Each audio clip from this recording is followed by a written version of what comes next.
Bonjour à tous, bienvenue dans les webinaires du cabinet CBA, Maître Georges David Benayoun. Aujourd'hui, je vous parle de la société civile immobilière et un sujet existentiel, quel régime fiscal choisir? L'impôt sur le revenu avec la translucidité ou l'impôt société qui va permettre d'appliquer l'impôt société, donc de renoncer à l'imposition personnelle. Alors d'abord, il faut comprendre que pourquoi on a ce sujet sur la SCI, parce que la SCI, c'est quand même un outil privilégié en France pour l'acquisition d'un bien immobilier, que ce soit une résidence secondaire, un bien locatif. On privilégie toujours l'achat en SCI parce que, et là on a l'intérêt aussi bien à l'IR qu'à l'IS, c'est un outil facile de transmission, par opposition à l'indivision. Parce que si vous achetez un bien en direct et vous souhaitez l'acheter avec un associé ou l'acheter avec des membres de votre famille ou faire des donations à vos enfants, vous serez dans le mécanisme de l'indivision. Or, nul n'est censé demeurer dans l'indivision en France. Et donc, ça a une certaine instabilité. L'avantage de la société, c'est que vous allez pouvoir faire rentrer des associés, parents ou non, et décider comment vous allez organiser cette société, comment les décisions seront prises. Donc, c'est vraiment un outil de possession d'immobilier qui est extrêmement intéressant. Néanmoins, on a une évolution fiscale, on va dire, au cours des 15 dernières années.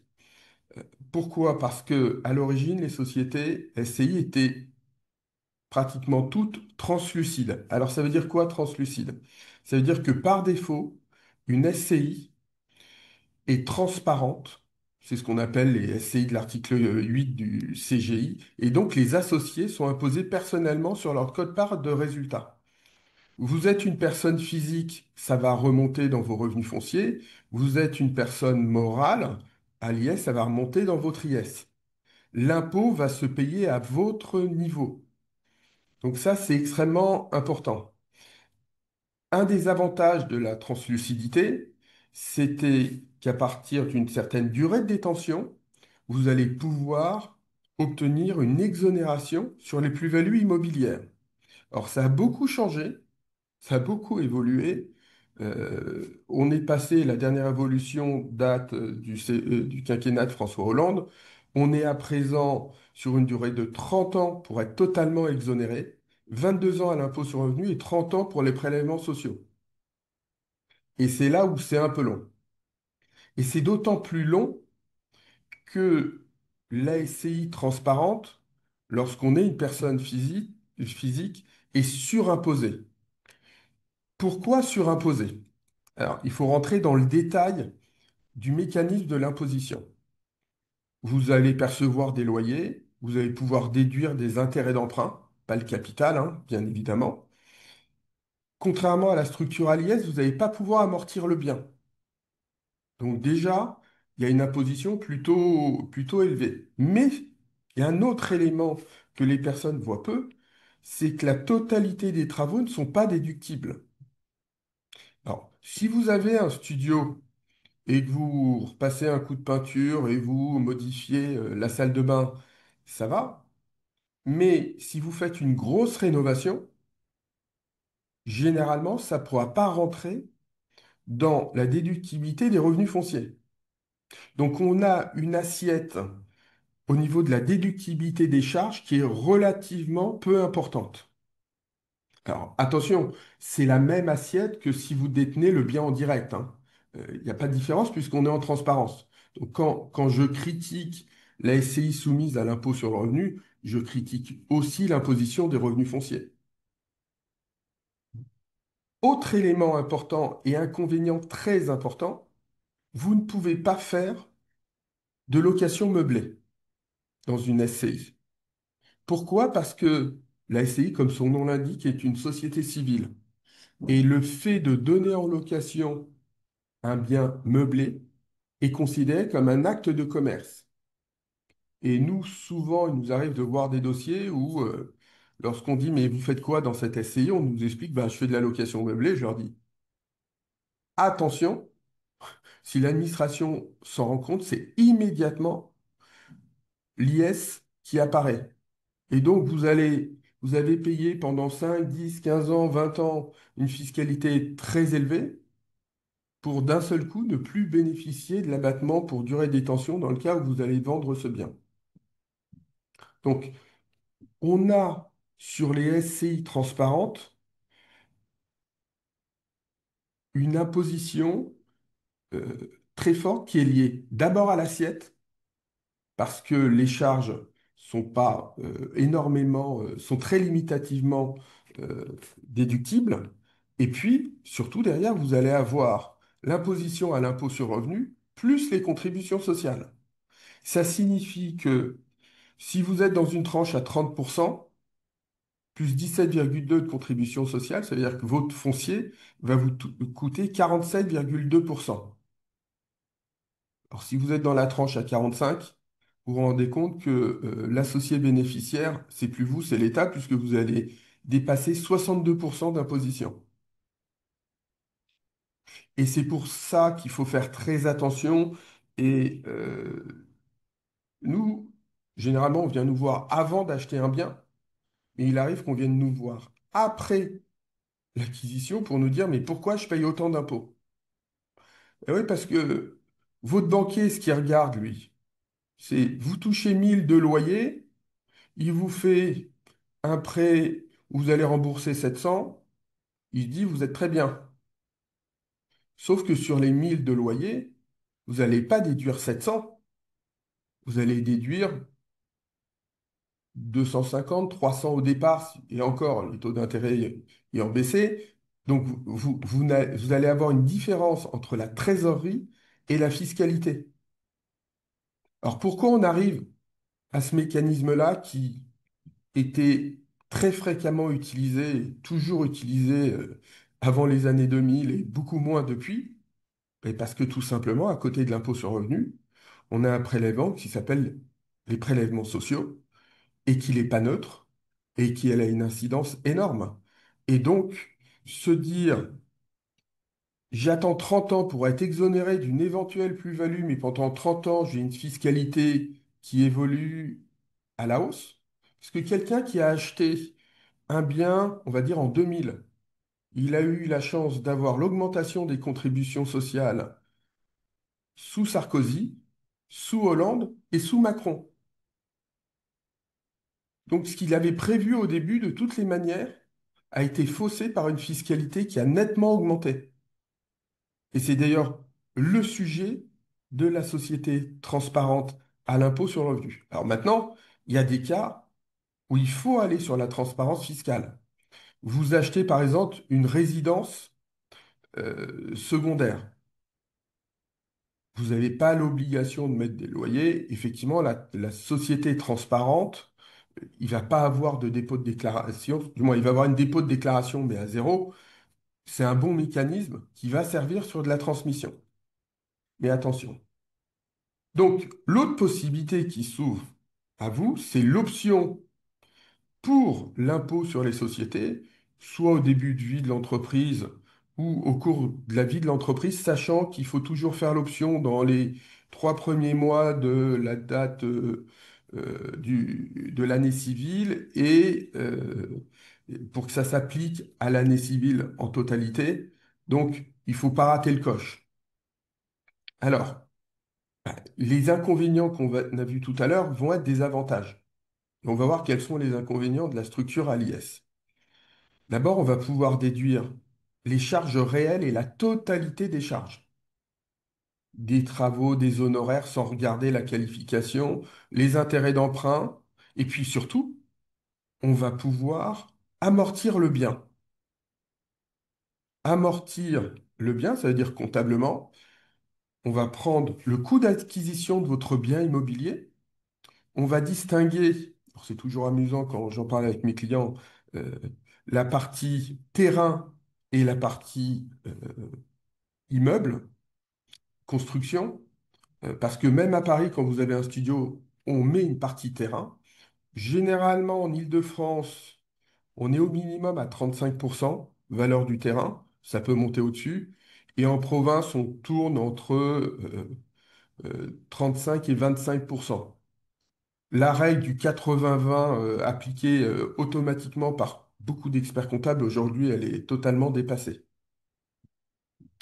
Donc, vous allez amortir le bien, ça veut dire que vous allez créer fiscalement une charge qui n'est pas une charge de trésorerie, puisque l'amortissement, c'est tout simplement passer le coût d'acquisition du bien en charge.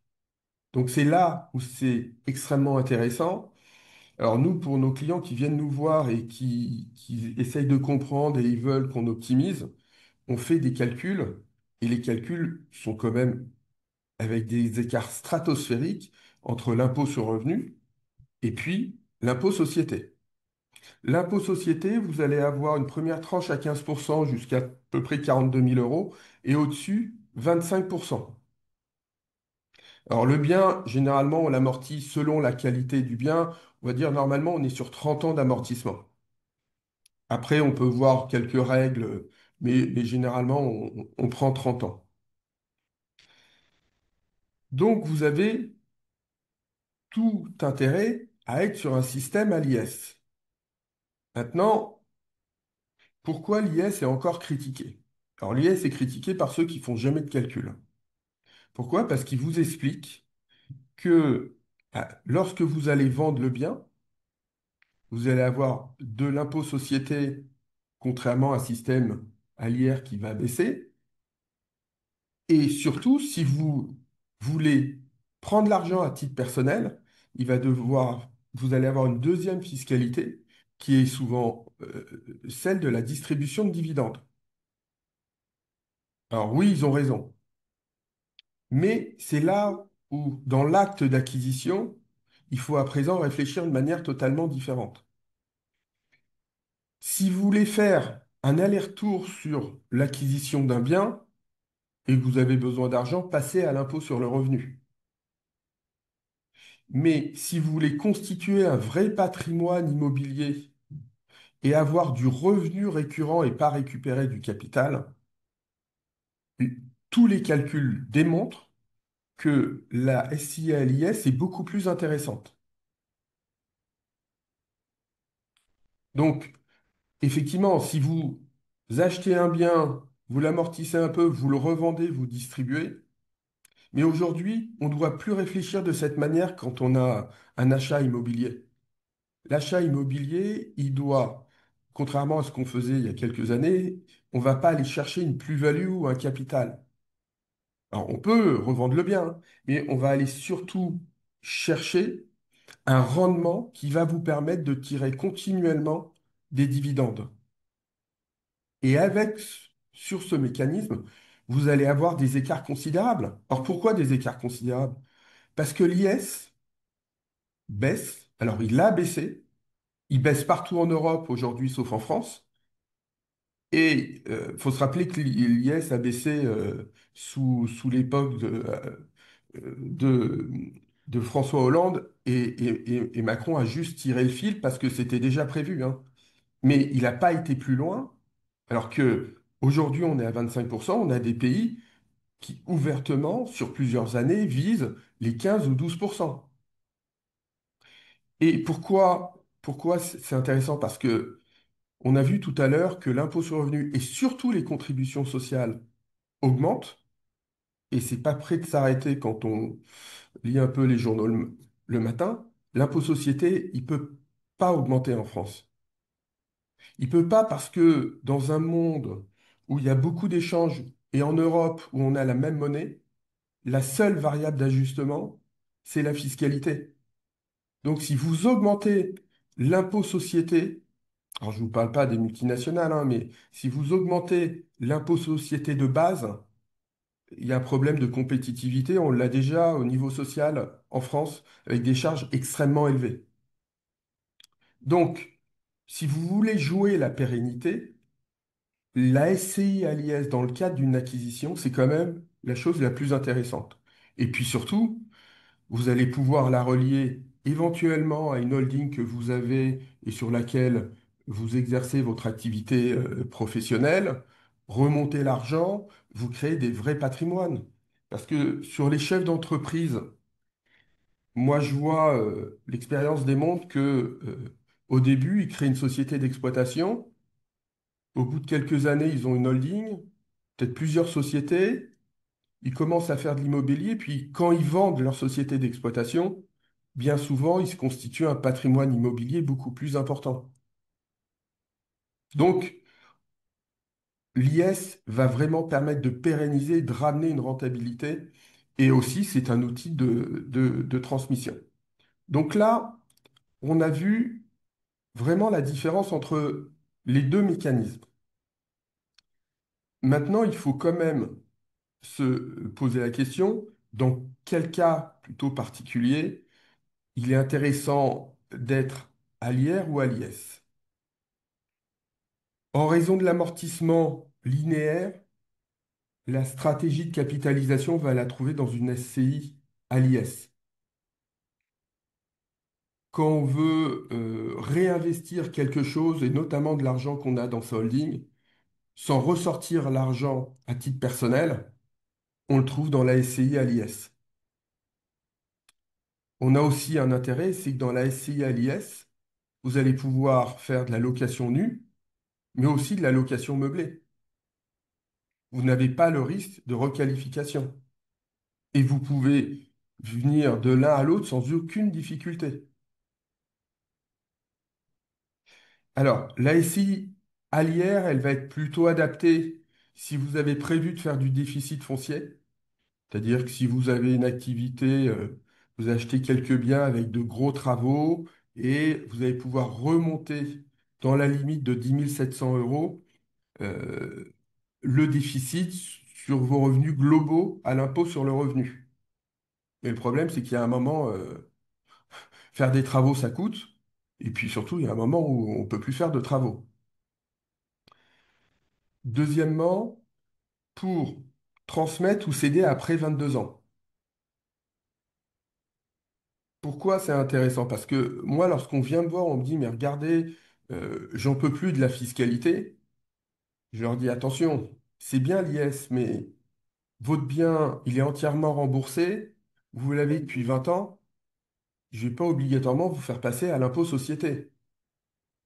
Autant lorsque vous voulez acheter un bien, on va dans 90% des cas arriver à l'analyse après les calculs, hein, que la SCI à l'IS est la structure la plus intéressante.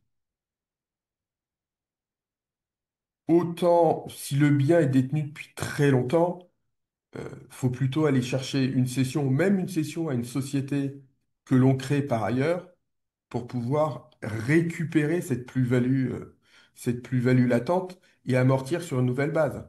Parce que vous n'avez pas intérêt à passer à l'impôt société si votre bien, vous l'avez depuis 20 ans, vous allez avoir une base d'amortissement qui est vieille de 20 ans en termes de valeur.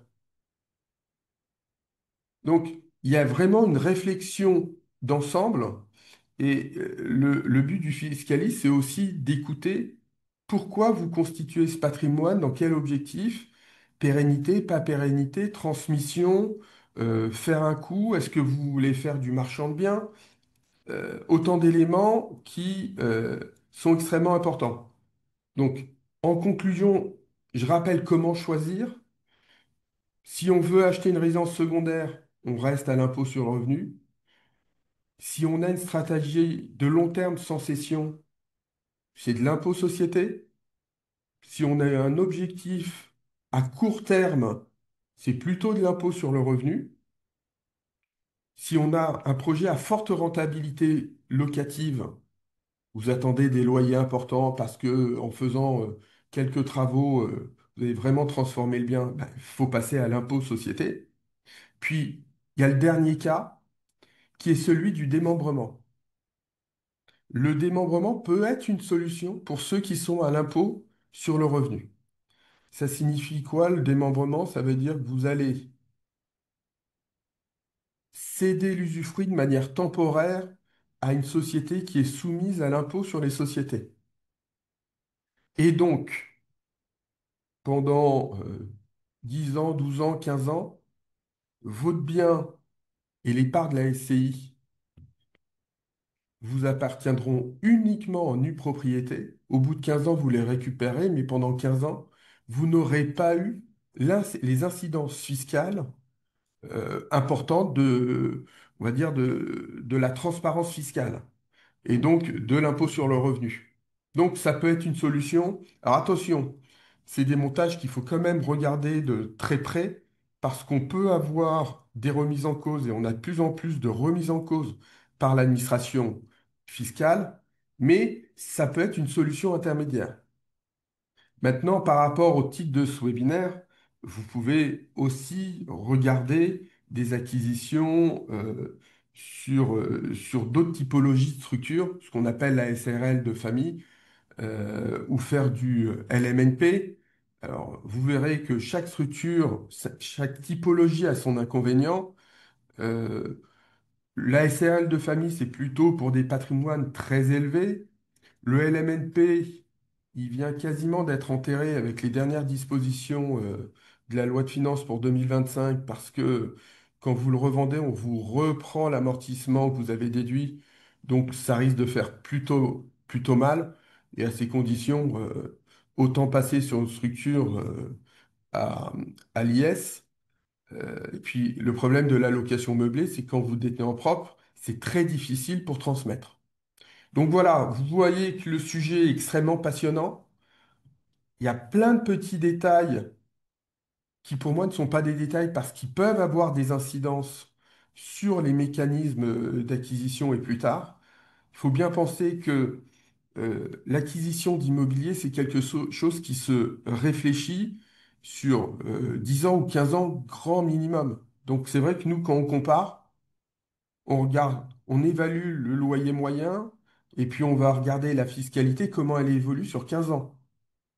Donc voilà ce que je voulais vous dire ce matin. Je vous remercie d'avoir assisté à ce webinaire et puis je vous donne rendez-vous une prochaine fois.